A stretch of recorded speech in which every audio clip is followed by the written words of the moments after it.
K ഫോണിൽ കണക്റ്റായി കേരളം. ഇതുവരെ 1 ലക്ഷത്തിലധികം ഉപഭോക്താക്കളാണ് സംസ്ഥാനത്ത് കെ ഫോൺ കണക്ഷൻ ഉപയോഗിക്കുന്നത്. സംസ്ഥാനത്ത് എല്ലാവർക്കും ഇന്റർനെറ്റ് ഉറപ്പാക്കും വരെ കെ ഫോൺ വിശ്രമമില്ലാത്ത പരിശ്രമം തുടരുമെന്ന് managing director doctor Santhosh Babu IAS പറഞ്ഞു.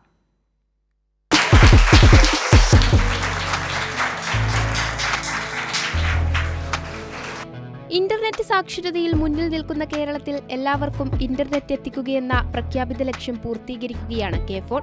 ആദിവാസി മേഖലകളിലും ദ്വീപ് പ്രദേശങ്ങളിലും ഉൾപ്പെടെ സംസ്ഥാനത്തുടനീളം കണക്ഷനുകൾ നൽകിയാണ് 1 ലക്ഷം ഉപഭോക്താക്കളെന്ന നേട്ടത്തിലേക്ക് കെ ഫോൺ എത്തിയത്. ആദ്യ ലക്ഷ്യമായ 1 ലക്ഷം ഉപഭോക്താക്കളെന്ന നേട്ടം കൈവരിച്ച സന്തോഷം കെ ഫോൺ ഉദ്യോഗസ്ഥർ കേക്ക് മുറിച്ച് ആഘോഷിച്ചു. ഇന്റർനെറ്റ് ഇല്ലാത്തതിന്റെ പേരിൽ ആരും മാറ്റി നിർത്തപ്പെടില്ലെന്നും പ്രവർത്തന വഴിയിലെ ഒരു നാഴികക്കല്ലാണിതെന്നും കെ ഫോൺ മാനേജിംഗ് ഡയറക്ടർ പറഞ്ഞു. ഗവൺമെന്റ് ഓഫ് കേരളയുടെ ഏറ്റവും ബിഗസ്റ്റ് ഫ്ലാഗ്ഷിപ്പ് പ്രോജക്റ്റാണ് K FON, Kerala fibre optic network.